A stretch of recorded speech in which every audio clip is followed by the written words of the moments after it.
Alright, so what we're going to be looking at in today's lesson is we're going to be looking at the sovereignty, authority, and power of the Chinese government. So let's first look at some of the general historical concepts with China. Until the 20th century, China's history was characterized by dynastic cycles.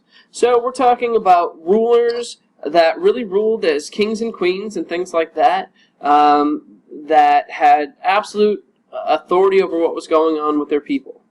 China's history is dominated by long periods of rule by royal families, which are ended by times of chaos. So when we make comparisons to the previous countries that we looked at, Great Britain, remember, was more of a gradual style of change in the way that government has evolved over the centuries.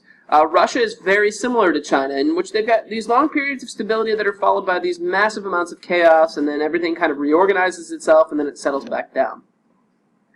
The legitimacy of ruling families was determined by the idea of a mandate of heaven. So with that idea, when we look at this concept of a mandate of heaven, you were looking at some sort of higher power that has blessed you and has provided you with the opportunity to be able to rule. All right. When it comes to China, there's a mix. You've got both the idea of like a heaven with God and things like that, but you also have this idea of that your family is looking down upon you, that long ancestral line. So you're trying to make sure that you don't, displease them or dishonor them and things like that with your actions. So you go through, and every action that you're supposed to deal with is supposed to be in honor of them. All right. Early Chinese history was dominated by an emperor who wielded supreme authority, who delegated power through an elaborate bureaucracy. And we've talked about bureaucracies before, and that remember that a bureaucracy are the institutions that actually implement the policies that have been set forth either by the government, through the legislature, through a supreme ruler, anything like that. In 1949, Mao Zedong took control of China and brought forth a regime with values that disagreed with traditional power. China is technically governed by a constitution today that is supposed to grant a formal authority to both party and state executive and legislative offices. However, when we talk about that idea of technically, when we look at China and the way that the government works, and we'll look at this, in more detail in future lessons, but the party dominates Chinese government. It is the party that's going to make all of the decisions that happen within the government. So even though you've got this technical constitution that exists, there's not very much legitimacy in that constitution. Same thing with Russia. Even though Russia has a constitution, there's not much legitimacy in that constitution because the institutions of government aren't necessarily followed as they're supposed to be constitutionally. China is technically governed, like we said, by the Constitution. The true power of the Chinese government lies in the authoritarian elite that is not bound by the rule of law. And remember, the concept of rule of law is the idea that everyone is supposed to follow the law regardless of who they are. So let's look at the legitimacy of China. Under dynastic rule, Chinese civilians were subjects of the emperor. These emperors claimed authority through a mandate of heaven like we just talked about. All right. With good times came further support, and when problems occurred, the legitimacy of the ruler was challenged, and rulers were sometimes overthrown by rival families. So when a rival family were to overthrow a ruler, it was looked at, okay, so their mandate of heaven is over, the gods no longer support what they're doing. So with that concept in mind, the mandate of heaven is shifted to this new family, and that's why they're ruling. Then when we get to the Revolution of 1911, it ended traditional dynastic rule and brought about Chinese Republic. Sun Yat-sen, who was Western educated, became the first president of the Chinese Republic. And remember, a republic is an institution of government where you elect people into government offices, and then they go and make decisions on your behalf. But it's a democratically elected concept. The regime was supposed to be democratic, with legitimacy resting on the belief of popular sovereignty. The power of the government was quickly challenged by warlords seeking power, though. The government was then taken over by Mao Zedong. Mao established his own version of authority known as Maoism.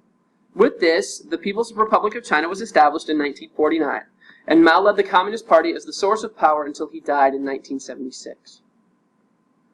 Mao stressed the importance of staying connected to the needs of the peasants, even though the country was led in a top-down manner.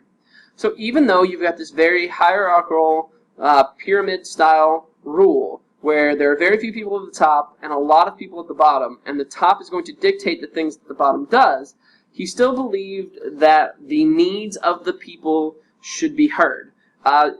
if we're going to compare him to anybody in Russia, he would very much be more like Lenin than he would be like Stalin.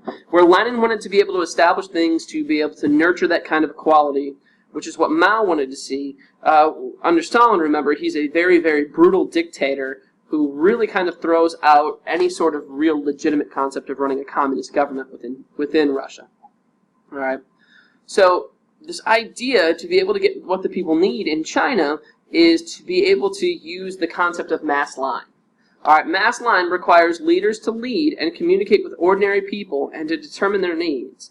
So very much in that style of democratic centralism is this idea that the government is going to make decisions from a top-down basis, but they're going to listen to the people, see what they need, nurture their needs to be able to create this egalitarian society where everybody's equal and everybody's happy and everybody has what they need.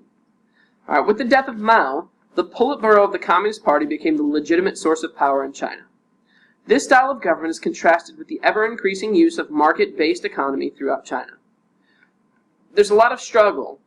It's very, very difficult to keep that very strict social dominance that the Chinese government has, but still allow for the increase of a market-based free market society within China. There's lots and lots and lots of tension between that because they really tend to be very contrasting ideas throughout a government. Even though there are challenges to the regime, most famously in Tiananmen Square, there's really little fear that the regime will be overthrown in China. One important source of power in China is its military. You've got the Central Military Commission, and its head played an important role in policymaking. So remember, when we contrast this with Russia and with Great Britain, the military had very little to no say in the types of things that were going on within the government. Within Chinese legitimacy, the military plays a much larger role in strengthening the power of the government and ensuring that policies are put in place and actually executed. So when we look at the historical traditions of China, what are the things that have happened in the past that have kind of made them who they are today? One is this idea of authoritarian power. When we look at what is going on within the dynastic rules, when we look at what happens when they move into that kind of communist role, it's very authoritarian. The people at the top get to make the decisions, and the decisions that they make are final. Then you've got this idea of Confucianism. Confucianism plays a major role within Chinese society. The philosophy urges people to submit to the emperor's power, and it reinforced the emperor's responsibility to fulfill his duties. Okay, so once again, even though the emperor is supposed to be ruling in the best interest of the people, which is something that is very much part of that, Confucianism very much believes in that hierarchical society in which you are going to naturally have people that are at the top of society and naturally have people who are at the bottom of society, and that's just kind of the way that goes. Alright, so democratic centralism has strong ties to this philosophy as well. Remember, when we look at that idea that it's supposed to be democratic centralism is supposed to force equality upon the people, that you're supposed to rule in a top-down manner in order to ensure that egalitarian concept. Confucianism does contradict communism, though, because where communism believes in complete equality, Confucianism believes in very ordered groups of people. Then we also have the bureaucratic hierarchy based upon scholarship. Bureaucracies play a huge role in Chinese government and are filled with elite workers based upon Confucianism scholarship. So, you have to take tests to gauge the knowledge that you have in both your field and as well as your knowledge of Confucianism. And you have to have a high threshold of knowledge in both of those disciplines in order to be able to get a job within the bureaucracy. We also have the Middle Kingdom when it comes to how we look at the Chinese and their historical traditions that have kind of solidified them into who they are. The Chinese refer to their land as Zhenggao, which is the Middle Kingdom. Foreigners were seen as barbarians whose civilizations were far inferior to China's in every way. It's very much part of Chinese culture that the Chinese language is the best language in the world, that the Chinese culture is the best culture in the world, and anybody who disagrees with that is an outsider and wrong. And then we've got communist ideologies. The Chinese version of communism sought to combine the right thinking and moralism of Confucianism with egalitarian ideals of communism. So here's a nice little chart for you to be able to look at the differences between Confucianism and Maoism. All right. So let's look at the geographic influences real briefly within China. China has a very, very large population. They have about 1.3 billion people. It's a huge, huge, huge chunk of the 7 billion people that live on this planet. Some of the big advantages that China has is they have access to oceans and ice-free ports, which allow them to be able to trade with people pretty easily. They have many large navigable rivers, which allow for the movement of goods within the actual country. Major geographical climate splits between north and south, so there's lots of variance in the type of climate that you would see in China. They're very geographically isolated from the west, both by rivers and by mountains, which is what allowed them in their formative years to be able to develop a very, very distinct type of culture. So lots of mountain ranges, deserts, and oceans that separate China from other countries. Many of these land features have shaped Chinese development.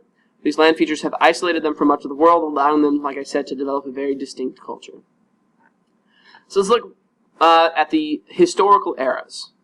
When we look at the historical eras, we've got dynastic rule. The political culture of China stems from the dynastic tradition of Confucian values. So once again, these values center on order, harmony, strong sense of hierarchy, very few people at the top, lots of people at the bottom, and that's a natural thing according to the idea of Confucianism. Scholarship is looked at as a way of establishing superiority and as a way of filling governmental positions. So, how do you move yourself up within that hierarchy? You get educated. Getting access to that education if you're in the lower realms is very, very, very difficult. Alright? And like we said before, China is very ethnocentric. They feel that their culture is superior to others, which is, pretty normal for a lot of different countries throughout the world. They do have a resistance to imperialism. China practices strong nationalism and has been very hesitant in dealing with imperialist nations. This is because at one point in time in Chinese history, especially in the early 20th century, they were split up into different colonies. Large chunks of China were split into different colonies where different European nations were able to take a sphere of influence over that area, which is something that they very much hated and looked at as a violation of their culture. So they really referred to a lot of the nations throughout the world as foreign devils, and it really made them cautious and suspicious of capitalist nations, which once again breeds this kind of idea of insulation and this idea of creating a very, very distinct culture. We've also got Maoism. Mao Zedong was strongly influenced by Karl Marx and Vladimir Lenin. Mao resisted the inequality implied in Lenin's beliefs and felt that the strength of the peasant was important, and his beliefs centered on the following. Collectivism. So the good of the community is valued above that of the individual, right, which is very, very communistic at its root. Struggle and activism. Mao encouraged people to actively pursue the values of socialism, which he knew would require struggle and devotion. So the idea behind this is if you have to struggle for the things that you have, then you are going to feel better about the things that you have, and it's going to play more into creating good values. Mass line, like we talked about before, the party leaders were responsible for listening to the needs of the people and making sure that those things were put in place. He also believed that it required the teaching and listening on everyone's part, that everyone was a teacher and everyone was a learner. Egalitarianism, this idea of complete equality, equality between men and women, equality within the entire system. So you get rid of this hierarchical idea to make sure that everyone is equal. Then you've got self-reliance.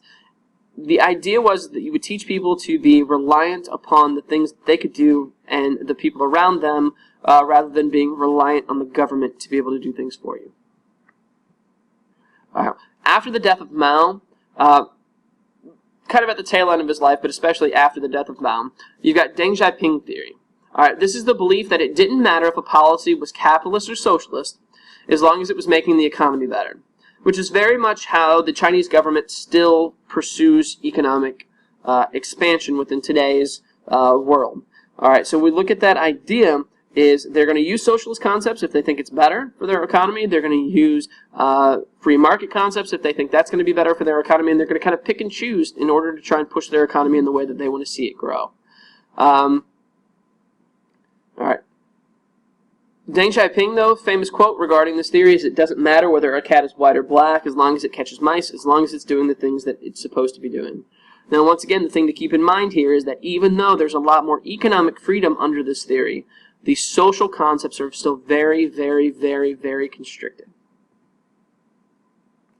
Informal relationships are unbelievably important when we look at the power structure of China. In China, it is not so much your job title that establishes your importance, but the connections you have to others who have power.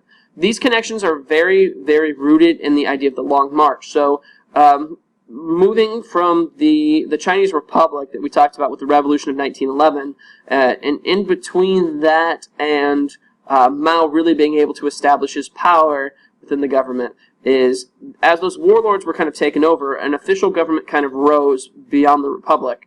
And they started to chase Mao down, trying to kill him, and they ran for years to avoid that military who was trying to destroy them.